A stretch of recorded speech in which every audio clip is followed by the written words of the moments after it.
Magandang araw sa lahat ng tagapakinig dito sa Tamokski TV. Ang kwento natin ngayon ay tungkol sa isang lalaking biniyayaan ng busilak na puso. Ngunit naging tampulan ng tukso at pangotya ng buong mundo dahil sa kanyang piniling pakasalan. Isang babaeng palaboy, madungis at tila walang direksyon sa buhay sa gitna ng disyerto ng Saudi Arabia. Pero ang hindi nila alam, sa likod ng gusot na damit at tila baliw na anyo, ay may nakatagong sikretong yayanig sa lahat ng nangusga. Sino nga ba talaga ang babaeng ito? At hanggang saan ang kayang tiisin ni John para sa pag-ibig na walang hinihintay na kapalit? Bago tayo magpatuloy sa ating kwento, ay maaari po ba kumakahingi ng isang subscribe at like sa kwentong ito? At sana po ay dumating sa inyo ang napakalaking blessings. Kaya hindi ko na po patatagalin ang ating kwento. Tara po at simulan na po natin. Ang init sa Saudi Arabia ay tila nanunuot sa buto. Lalo na para sa isang construction worker na gaya ni John. Halos 10 taon na siyang nagtatrabaho rito upang matastusan ang pamilya sa probinsya. Ngunit hanggang ngayon ay tila wala pa ring asensong nagaganap. Simple lang ang pangarap ni John, ang makahanap ng makakasama sa buhay na tunay na magmamahal sa kanya. Hindi dahil sa pera, kundi dahil sa kung sino siya. Isang gabi, habang naglalakad si John pauwi sa kanyang accommodation mula sa overtime, napansin niya ang isang figura sa gilid ng isang abandonadong gusali. Isang babae.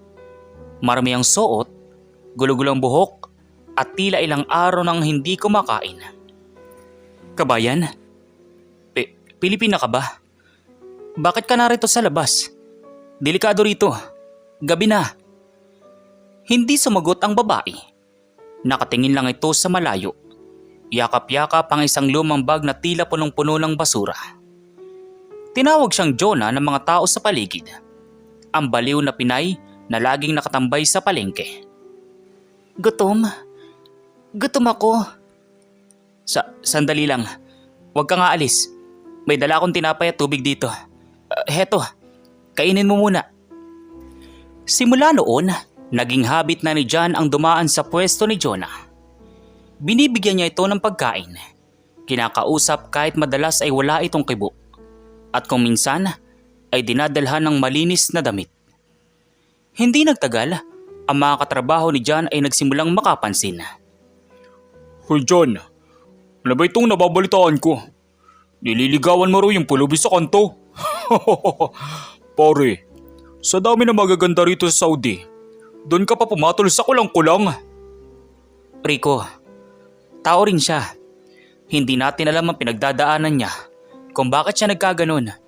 Hindi nakakatawa ang kalagayan ng kapwa natin. Sus, mag-ingat ka.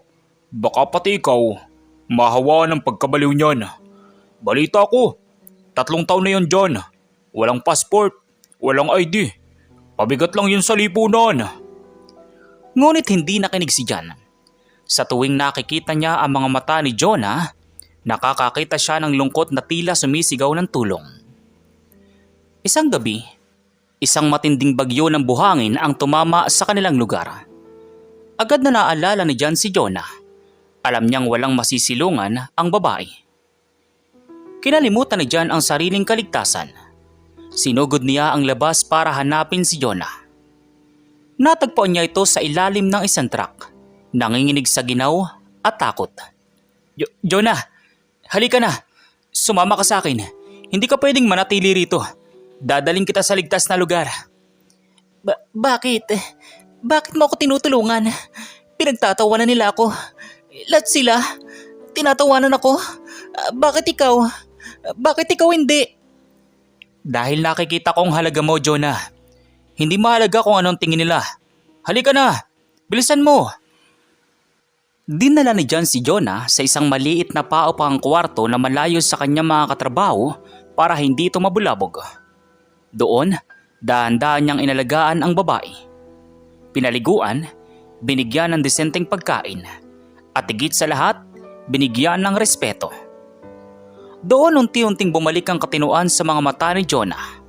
Pero kasabay nito ang matinding hamon. Nalaman ng kumpanya ni John ang ginagawa niya. Pinatawag siya ng kanyang manager. John, we have reports that you are harboring an illegal alien in your plot. You know the rules here in Saudi. It can lead to your deportation or even jail time. Sir, hindi ko po siya pwedeng pabayaan sa kalsada. Tao po siya, hindi hayop. Dahil sa takot na mapahamak ang babae, nakagawa siya ng isang desisyon na ikinagulat ng lahat. Isang desisyong naging usap-usapan sa buong komunidad ng mga Pilipino sa Saudi. Papakasalan ko po siya, sir. Gagawin ko siyang legal na asawa para maprotektahan ko siya.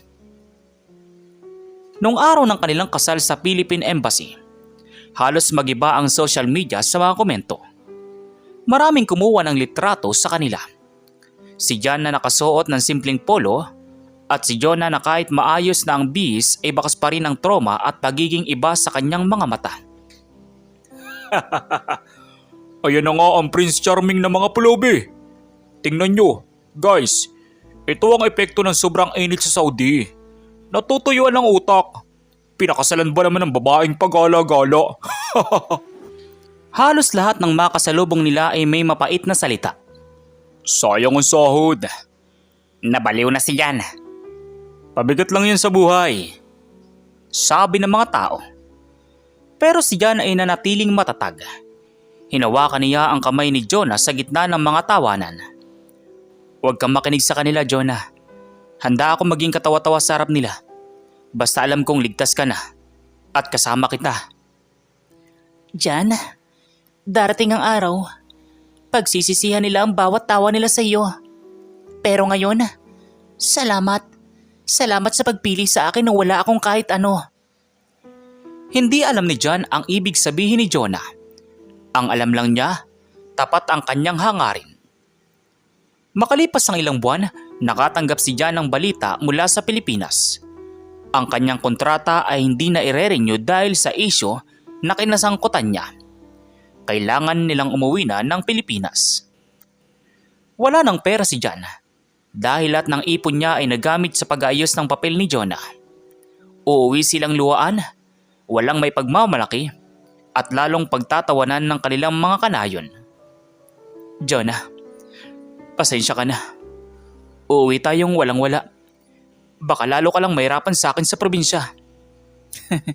Jan, huwag ka mag-alala.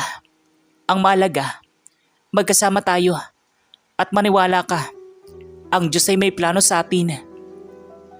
Habang nasa eroplano sila pauwi, hindi alam ni Jan na may hawak na lumang cellphone si Jonah na matagal na nitong itinago. Isang text message ang ipinadala ni Jonah habang hindi nakatingin si Jan. Handa na ang lahat. Susunduin namin kay Sir Ford. Reply ng isang text message kay Jonah. Sino ang nag-text kay Jonah? At anong klaseng buhay ang naghihintay sa kanila sa Pilipinas? Akala ni Jan ay sa isang maliit na kubo sila uuwi. Pero hindi niya alam, ang mundong kinagisnan niya ay malapit nang magbago nang dahil sa babaeng tinawag nilang baliw. Paglapag na pagkalapag ng gulong ng eroplano sa naiya, tila gumuho ang mundo ni Jan. Hawak-hawak niya ang kamay ni Jonah na hanggang ngayon ay tahimik pa rin at tila laging may malalim na iniisip. Sa bulsa ni Jan, tanging 5,000 piso na lang ang natitira. Ang huling back pay niya na kinaltasan pa ng pamasahe. Jonah, nandito na tayo. Pasensya ka na ha. Hindi kita madadala sa magarang hotel. Direkta na tayo sa terminal ng bus pauwi sa probinsya. Doon, kahit maliit ang bahay namin, sisiguraduhin kong hindi ka magugutom. Jan, sapat na sa akin na kasama kita. Pero bago tayo sumakay ng bus, pwede ba tayong dumaan muna sa isang mall? Gusto ko lang kumuha ng ilang gamit. Naku Jonah, kailangan pagkasyahin natin itong pera natin. Pero sige, kahit murang t-shirt lang, ibibili kita. Habang naglalakad sila sa loob ng mall, hindi pa rin nakaligtas si Jan sa mga mapanghusgang tingin. Paano ba naman si Jan ay nakasuot ng kupas na jacket habang si Jonah naman ay nakasuot ng lumang damit na tila galing sa ukay-ukay. Ang mga tao sa paligid ay nagbubulungan. Iniisip na baka naloko si John ng isang babaeng walang malinaw na pinagmulan. Ngunit ang hindi alam ni John, habang naglalakad sila, ay panay ang tingin ni Jonah sa kanyang relo. Isang lumang relo na akala ni John ay sira na. Pero ang totoo ay isa itong mamahaling piraso na sadyang pinatanda ang itsura. Pagdating sa terminal ng bus patungong Batangas, nandoon na pala ang mga katrabaho ni John sa Saudi na nauna nang umuwi kasama si Rico. Nagkataon na doon din ang sakay nila. Aba, look who's here. Ang bayani ng mga pulubi. Oh, John. Nasaan ang mga ginto mo mula sa Saudi? Bakit tila mas mahirap pa kayo sa daga ngayon? Balita ko, na-terminate ka dahil dyan sa asawa mo. Rico, tapos na tayo sa Saudi. Huwag na nating dalhin dito ang pag-uugali mo roon. Uuwi lang kami ng payapa. Payapa? Paano kapayapaan pare? Tingnan mo yung asawa mo. Mukhang kailangan ng medical mission. Guys, picturean nyo dali. I-post natin sa group chat para makita ng mga tropa kung anong napala ng pagiging Mr. Clean ni John. Kinuha ni Rico ang kanyang high-end na cellphone at sinimulang videoan ng mag-asawa. Si John ay yumuko na lamang, pilit na pinoprotektahan si Jonah mula sa kahiyan. Pero si Jonah, sa pagkakataong ito, hindi siya yumuko. Tumingin siya ng diretso kay Rico, isang tingin na puno ng otoridad na hindi pa nakikita ni John noon. Sigurado ka ba na gusto mong i-upload yan, Rico? Baka kasi ang video na yan ang maging dahilan para hindi ka na makatapak muli sa kahit anong kumpanya. Hindi lang sa Saudi, kundi pati rito sa Pilipinas. Aba, nagsasalita ng reyna ng basura. Takutin mo ako, sige. Anong gagawin mo? Hampasin mo ako ng loto?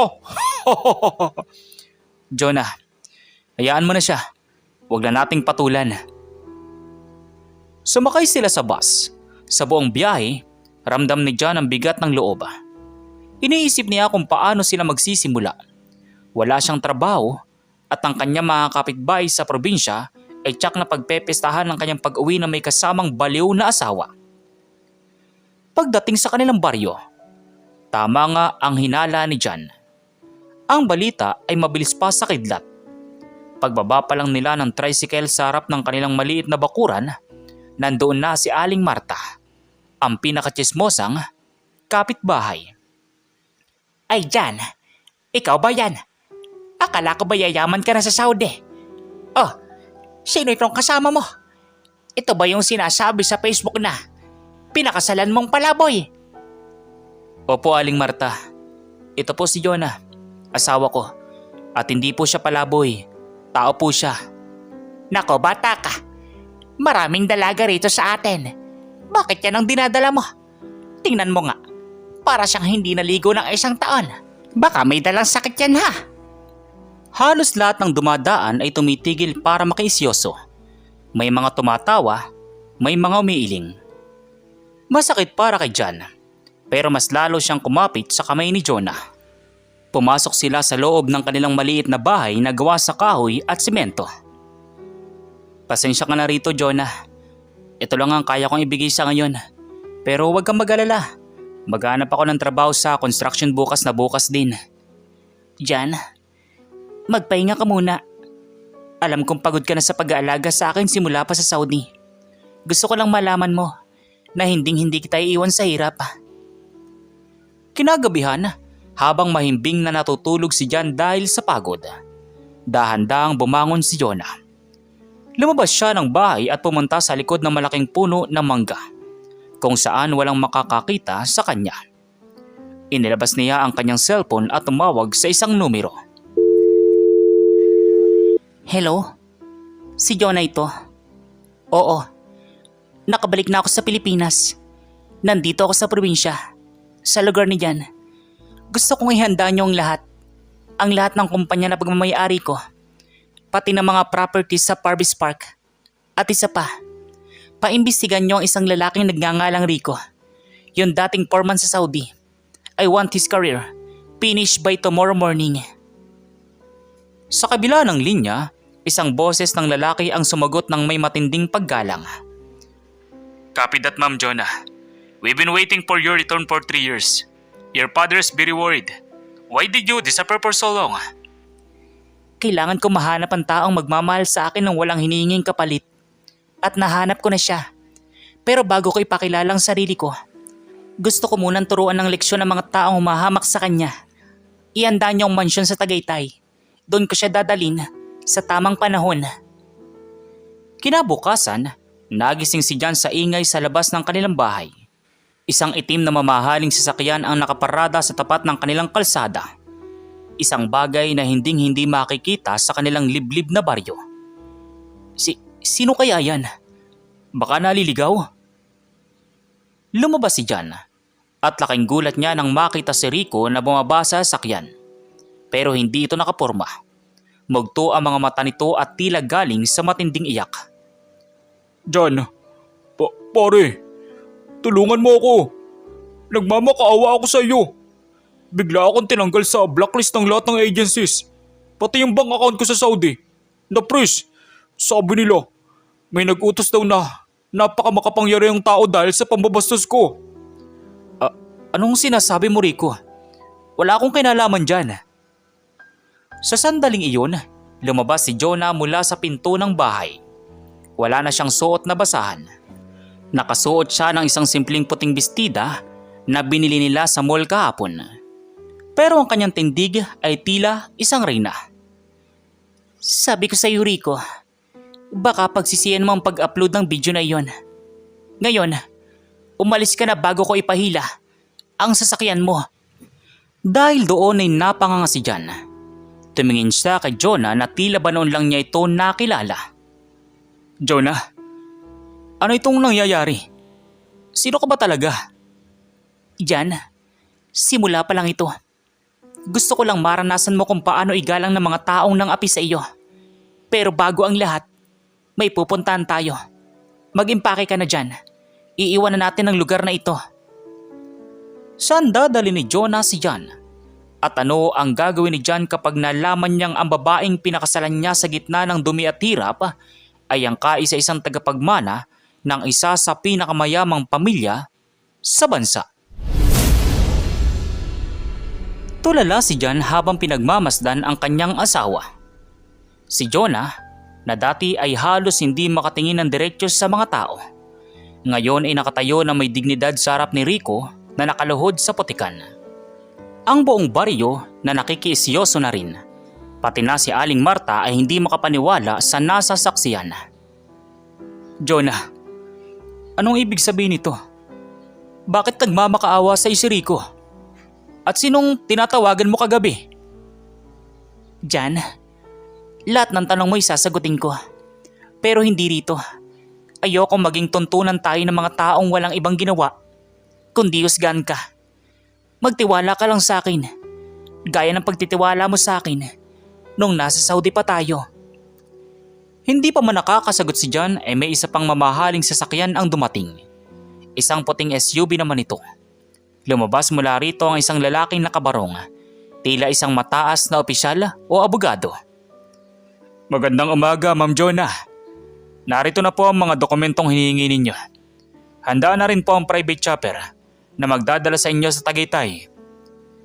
Halos malaglag ang panga ng mga kapitbahay. Chopper, private, mama. Ang mga bulungan ay napalitan ng kaba. Ang mga taong dati ay tinitingnan sila mula ulo hanggang paa ay tila gustong magtago sa kani-kanilang bahay. Ay Jan, sabi ko na nga ba't swerte itong napangasawa mo? Kita mo naman, napakaganda pala talaga ni Jonah kapag naayusan. Jonah iha, baka naman pwedeng makabalato kami rito sa baryo. Aling Marta, hindi ba't kanina lang ay sinasabi nyo na baka may dala akong sakit? Ngayong nakita nyo mga sasakyang ito, biglang naging swerte ako. Ang respeto ay hindi nabibili ng pera, pero ang katahimikan nyo, kaya kong gawa ng paraan. Napahiya si Aling Marta at mabilis na tumalikod. Si Jan naman ay parang nasa isang panaginip. Sumakay sila sa sasakyan. Iniwan nila ang kanilang maliit na bahay. Pero bago iyon, may iniabot na sobre si Jonah sa isang matandang lalaki sa kanto. Ang tanging taong nagbigay sa kanila ng tubig nung dumating sila. Habang nasa loob ng sasakyan, hindi mapakali si Jan. Ang kotseng kinauupuan nila ay mas mahal pa yata sa lahat ng kinita niya sa loob ng 10 taon sa Saudi. Jonah, natatakot ako. Baka nagkakamali lang sila ng taong kinukuha. Sigurado ka ba na ikaw ang hinahanap nila? Baka mamaya, bawiin lahat ito at lalo tayong mapahiya. Jan, makinig ka.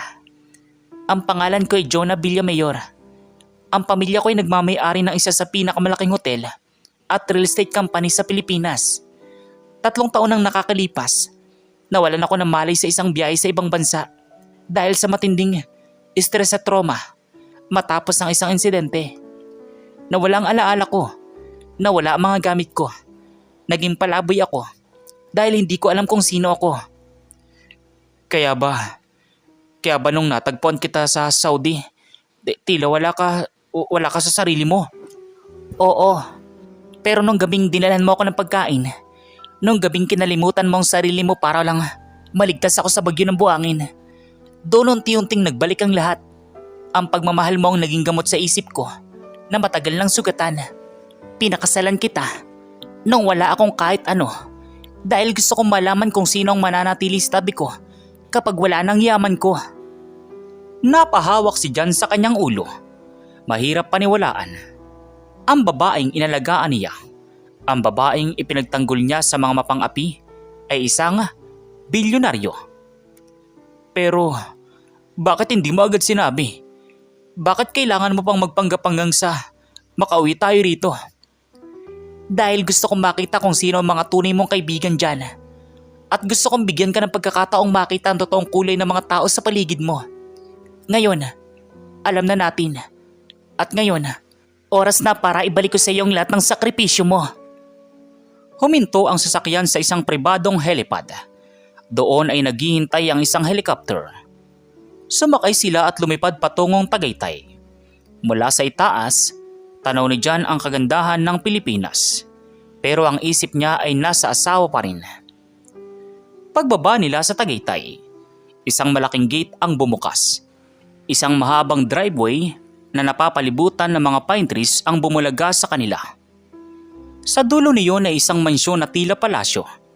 May mga security guards na sumasaludo sa kanila at mga kasambahay na nakalinyang naghihintay. Welcome home, Ma'am Jonah. Welcome home, Sir Jan. Sir Jan. Hindi sanay si Jan sa ganun tawag. Sanay siya sa Hoy Jan. At Jan, gawin mo to. Pumasok sila sa loob ng mansyon. Lahat ng gamit ay ginto at kristal. Ngunit sa gitna ng karangyaan, isang matandang lalaki ang mabilis na lumapit at niyakap si Jonah ng maigpit. Anak, salamat sa Diyos at nakabalik ka. Akala ko hindi na kita makikita muli. Papa, ayos na po ako. At gusto ko pong ipakilala sa inyong dahilan kung bakit ako buhay ngayon. Si Jan, ang asawa ko. Tiningnan ni Don Roberto si Jan mula ulo hanggang paa. Kinabahan si Jan. Ito na ba ang parting itataboy siya dahil hindi siya kauri ng mga ito? Pero laking gulat niya nang hawakan ng matanda ang kanyang balikat. Salamat, iho. Hindi sapat ang anumang halaga para bayaran ang kabutihang ginawa mo sa anak ko. Mula ngayon, ituturing ka na naming pamilya. Lahat ng sa amin ay sa iyo na rin. Ngunit sa kabila ng mainit na pagtanggap, may isang tao sa loob ng mansyon ang hindi masaya. Isang pinsan ni Jonah na si Marco, na siyang humawak ng kumpanya habang wala si Jonah. Madilim ang tingin nito kay Jan. Isang hamak na construction worker lang ang nagligtas sa kanya. Hindi ako papayag na ang taong ito ang kukuha sa posisyong pinaghirapan ko. Kailangan nating malaman kung may madilim na sikreto ang hero na ito. Pabulong na sabi ni Marcos sa kanyang sarili. Habang nagdiriwang sila ng gabing iyon, hindi alam ni Jan na may mga matang nagmamasid at nagpaplano ng masama. At sa part 4, isang malaking revelasyon ang magaganap na susubok muli sa katatagan ng kanilang pag-iibigan. Sino nga ba si John bago siya naging OFW? May itinatago rin ba siyang sikreto na hindi alam ni Jonah? At ano ang gagawin ni Marco para sirain ang pagsasama ng dalawa? Sa loob ng mansyon sa Tagaytay, tila isang panaginip ang bawat sandali para kay John. Ngunit sa likod ng mga mamahaling pagkain at malalambot na kama, nararamdaman ni John ang tensyon sa pagitan ng mga kamag-anak ni Jonah. Lalo na ang pinsan nitong si Marco na hindi maitago ang pagkairita sa presensya ng isang hamak na OFW. Isang gabing may malaking handaan para sa pagbabalik ni Jonah. Nagtipon-tipon ang mga pinakamalalaking negosyante sa bansa. Lahat sila ay gustong makita ang milagrong pagbabalik ng tagapagmana ng Villamayor Group. Ladies and gentlemen, isang toast para sa aking pinsan na si Jonah. At syempre para sa kanyang asawa na si John. Isang construction worker mula sa Saudi na biglang naging instant milyonaryo. Sabi ni Marco habang hawak ang isang baso ng wine. Nagkaroon ng bulungan sa paligid. May mga ngumiti ng nakakainsulto. Si John ay nanatiling kalmado kahit ramdam niya ang panunuso ni Marco. Pero alam nyo, bago tayo magdiwang, nagpag-background check ako. Kasi baka naman itong si John ay sinadya talagang lapitan si Jonah nung wala itong malay para makakuha ng swerte. John, sabihin mo nga sa amin, ano ba talagang tinatapos mo bago ka nag-abroad? O baka naman elementary lang ang inabot mo, kaya sa construction ka lang bumagsak? Marco, sobra ka na. Walang kinalaman ng pinag-aralan ni John sa kabutihan ng puso niya. Hinawakan ni John ang kamay ni Jonah at tumayo ng diretso. Ayos lang, Jonah. Hayaan mo siyang magsalita. Oh, si Hero Complex. Pero guys, itong totoo. I searched for John De La Cruz sa lahat ng records. At alam niyo ba kung ano ang nahanap ko? Ang lalaking ito ay hindi lang basta construction worker. Naglabas si Marco ng isang lumang dokumento at ipinadala ito sa projector screen ng mansyon. Lahat ay napatingin. Hindi ito record ng pagiging pulubi. Ito ay isang certificate ng isang top-tier engineering university sa Europa. Wait, what is this? Sabi rito, isang John De La Cruz na nag-graduate na summa cum laude sa structural engineering sa Germany. At siyang kaisa-isang Pinoy na nakakuha ng Global Innovation Award 10 taon na nakakalipas. Nagtatakang sabi ni Marco. Natahimik ang buong bulwagan. Si Jonah ay napatingin kay John at hindi makapaniwala. Hindi ko gustong ipagmalaki ito, Marco. Pero dahil pinilit mo. Oo, ako ang inhinyerong iyon. Nagtrabaho ako sa malalaking kumpanya sa Europa.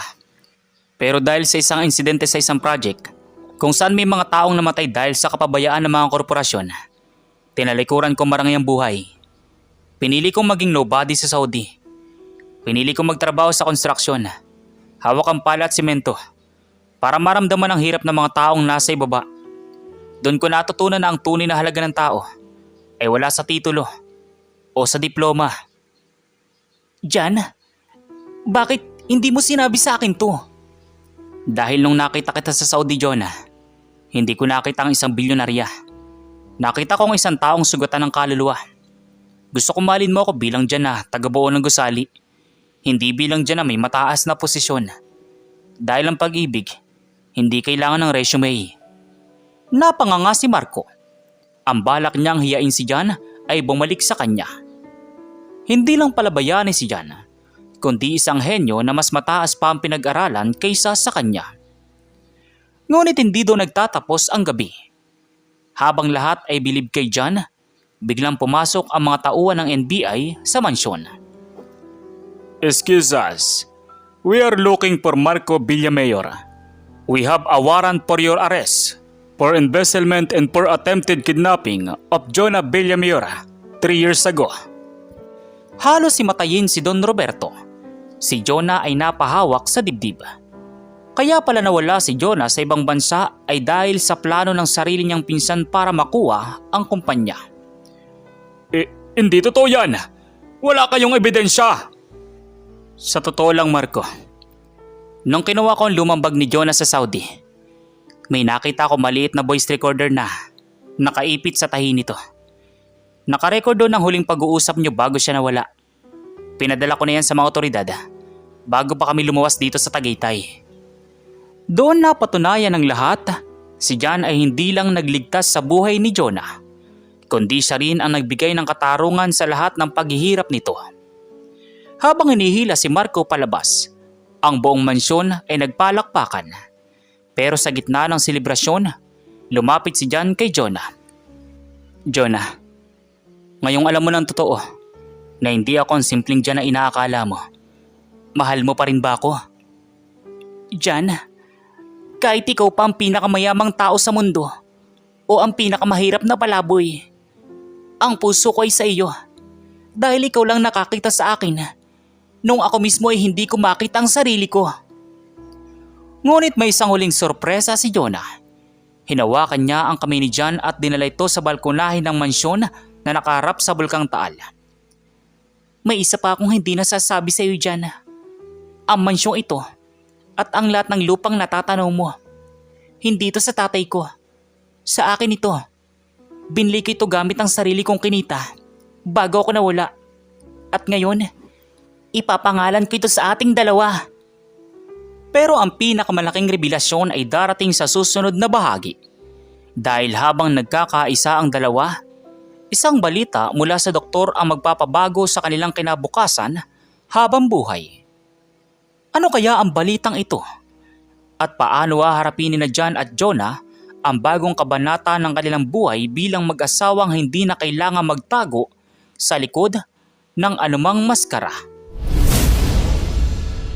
Pagkatapos ng gabi ng mga revelasyon at pagdakip kay Marco, tila nabunutan ng tinik ang puso ni John at Jonah. Ang mga taong dati ay tumatawa sa kanila sa Saudi at sa kanilang probinsya ay biglang nagbago ang pakikitungo. Ang mga video ni Rico na viral sa social media ay naging bala laban sa kanya. Siya ngayon ang tampulan ng pambabatikos ng buong mundo dahil sa kanyang kalupitan sa isang taong may busilak na kalooban. Isang linggo matapos ang gulo, nagpasya sina John at Jonah na bumalik sa kanilang probinsya. Hindi para manirahan sa dampa, kundi para tuparin ang isang pangako. Sigurado ka ba rito, Jonah? Pwede naman tayong manatili lang sa Tagaytay o sa Maynila kung saan mas ligtas ka. John, doon tayo nagsimula. Doon mo ako'y pinakilala bilang asawa mo, kahit na pinagtatawanan ka ng lahat.